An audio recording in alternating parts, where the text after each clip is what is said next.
बिस्मिल्लाहिर्रहमानिर्रहीम। अस्सलाम वालेकुम नाज़रीन, मैं हूं एडवोकेट इजाज़ अहमद नवाब और आप देख रहे हैं मेरा यूट्यूब चैनल कानून की दुनिया। नाज़रीन, इस छोटे से क्लिप में बात करेंगे नैब नून लीग का रिश्ता, meritocracy in Pakistan, law making in Pakistan, acting president of Pakistan and powers of acting president, how he can use the powers in such situation, in such emergency, what was the emergency to pass the such specific NAB law।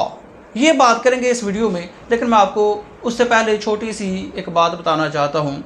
आइन का article 12 कहता है कि जो criminal cases हैं उन पर जो कोई क्रिमिनल लॉ बनता है तो उसका रेट्रोस्पेक्टिव इफेक्ट नहीं होता, यानी कि जो केसेस चल रहे हैं, जो केसेस चल रहे हैं उन पर अगर कोई नया लॉ बनता है उस पर इतलाक नहीं होता।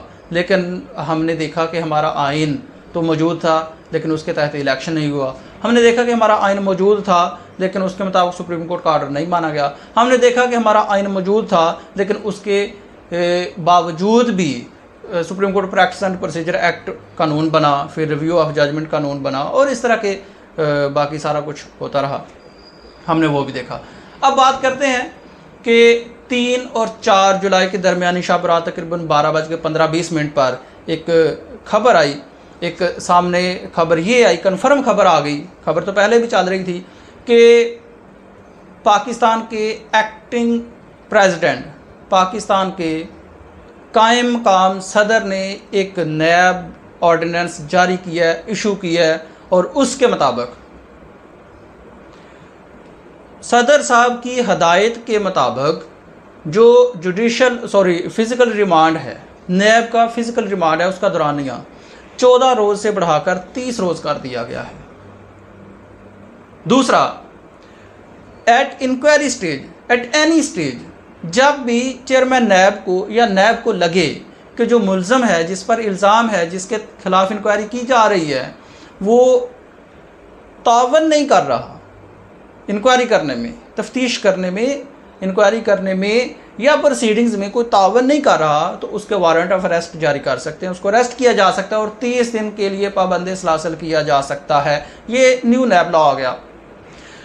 पहले बात करते हैं कि पाकिस्तान के सदर आरिफ अलवी साहब हज करने गए थे, अभी तक वापस नहीं आए हैं।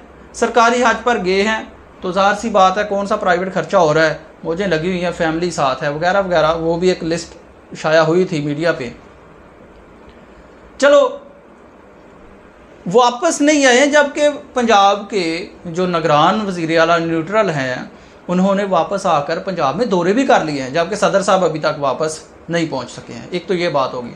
दूसरी बात ये होगी कि जो न्यू लॉ बना है, अब नैब और नून का रिश्ता मैं आपको बताना चाहता हूँ। पहले क्या होता था, 2022 से अप्रैल 2022 से पहले हमने बेशुमार ऐसे हमने बयानात सुने, हमने बयानियाँ देखा, हमने एक माइंडसेट देखा कि नैब और पाकिस्तान इकट्ठे नहीं चल सकते।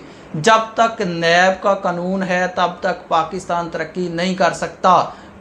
नैब का जो लॉ है, ड्रैकोनियन लॉ है, ये काला कानून है, हुकूमत में आकर सबसे पहले इसको ख़त्म करेंगे। और हुआ जब ये पीडीएम की हुकूमत बनी तो सबसे पहला जो काम हुआ, सबसे पहला अपनी जो पोजीशन संभालते हुए, सीटें संभालते हुए, अपने अपने ओहदे संभालते हुए जो सबसे पहला काम हुआ वो क्या हुआ, नैब का लॉ इनफेक्टिव कर दिया गया। इनफेक्टिव मीन्स कि पहले जो फिज़िकल रिमांड था वो 90 डेज़ का होता था, उसको ख़त्म करके कहा गया क्योंकि ये गैर इंसानी है। अगर कोई कत्ल का भी केस होता है, मतलब कि संगीन किस्म का जुर्म भी होता है, तो उसमें भी जो नॉर्मल क्रिमिनल केसेस हैं 40 डेज़ का उसमें फ़िज़िकल रिमांड होता है, तो इसमें 90 डेज़ का क्यों?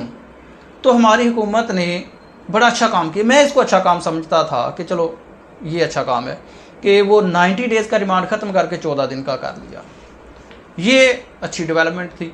जबकि बुरी क्या थी कि उसमें कहा गया कि 50 करोड़ के जो नीचे केसेस हैं वो नैब में नहीं आते वगैरह वगैरह, बाकी सारी की सारी अमेंडमेंट्स की गई और उसके तहत NRO इमरान खान का इल्ज़ाम लगा वगैरह वगैरह, सारी बातें होती दे रही।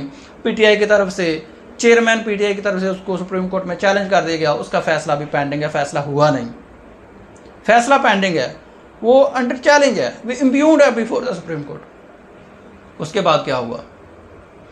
उसके बाद फिर आज जबकि 4 जुलाई को इमरान खान ने नैब के सामने पेश होना है और ऐन मुमकिन है कि ज़मानत खारिज हो जाए, ज़मानत है ना, बेल है, डिस्क्रेशनरी पावर है जज साहब की, तो वो खारिज भी कर सकते हैं, एक्सेप्ट भी कर सकते हैं according to the given situation, according to the जो फाइल होती है केस की उसके मुताबिक चलें। लेकिन ऐन उस वक़्त जब 2, 3, 4, 5 घंटे बाद खान साहब ने पेश होना था, जब ज़मानत होने के या ना होने के चांसेस हैं, तो एक कानून पास कर दिया गया जो मैं पहले बता दिया गया है कि 14 रोज़ से 30 रोज़ का फ़िज़िकल रिमांड कर दिया।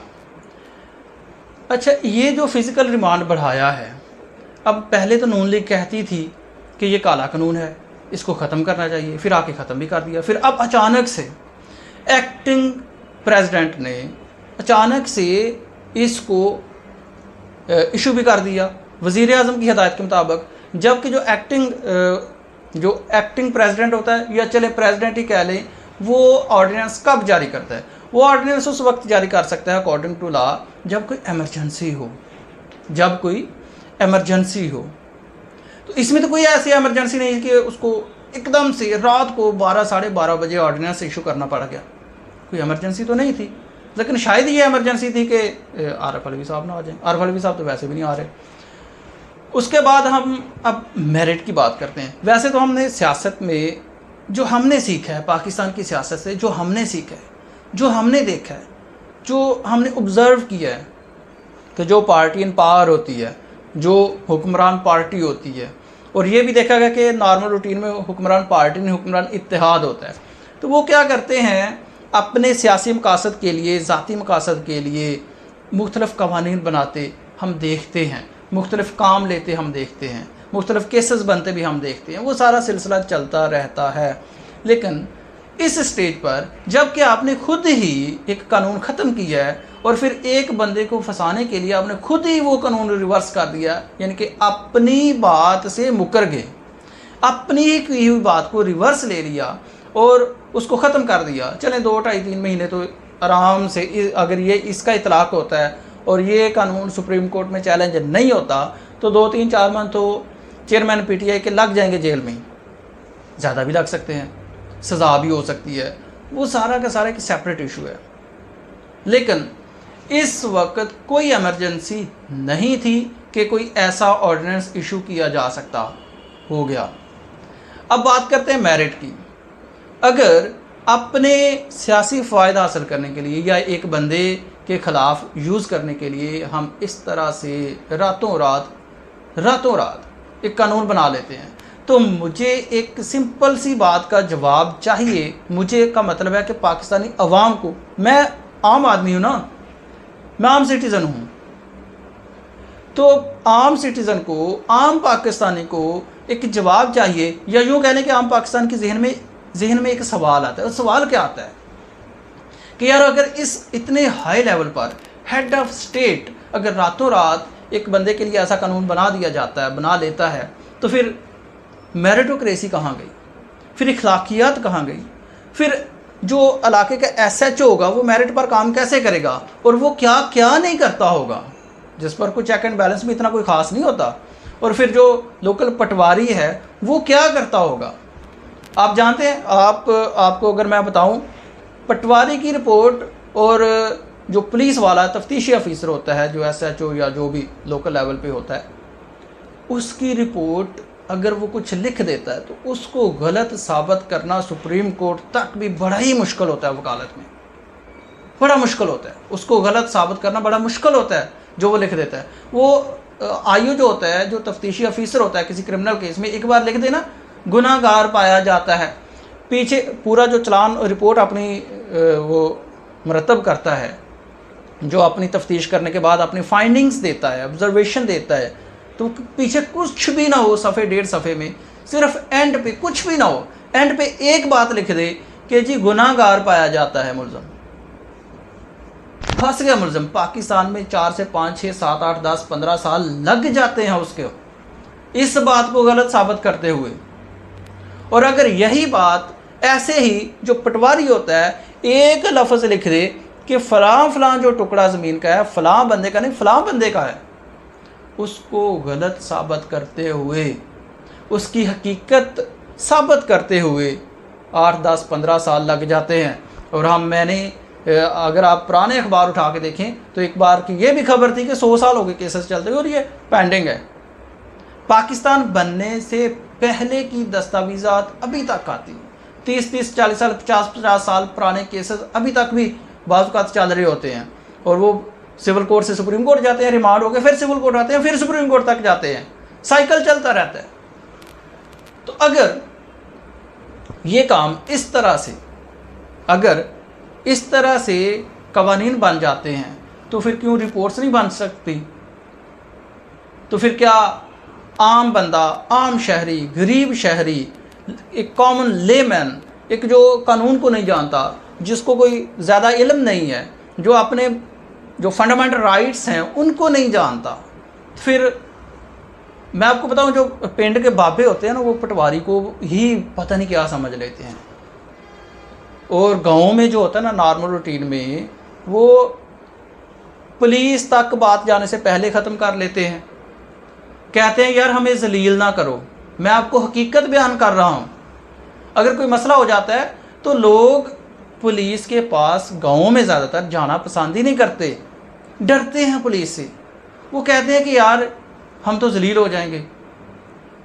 केस करने वाला भी कहता है, यानी कि जिसने मदई बंदा होता है, जो मुलज़म होते हैं, वो भी कहता है यार जलील हो जाएंगे, 5 से 10 साल लग जाएंगे, वगैरह वगैरह ऐसी बातें होती हैं।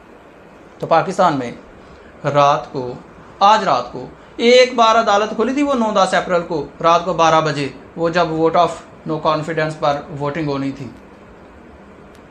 और उसके बाद आज रात को फिर कायम काम सदर साहब ने ये एक कारनामा अंजाम दे दिया, न्यू नैब ऑर्डिनेंस ले आए।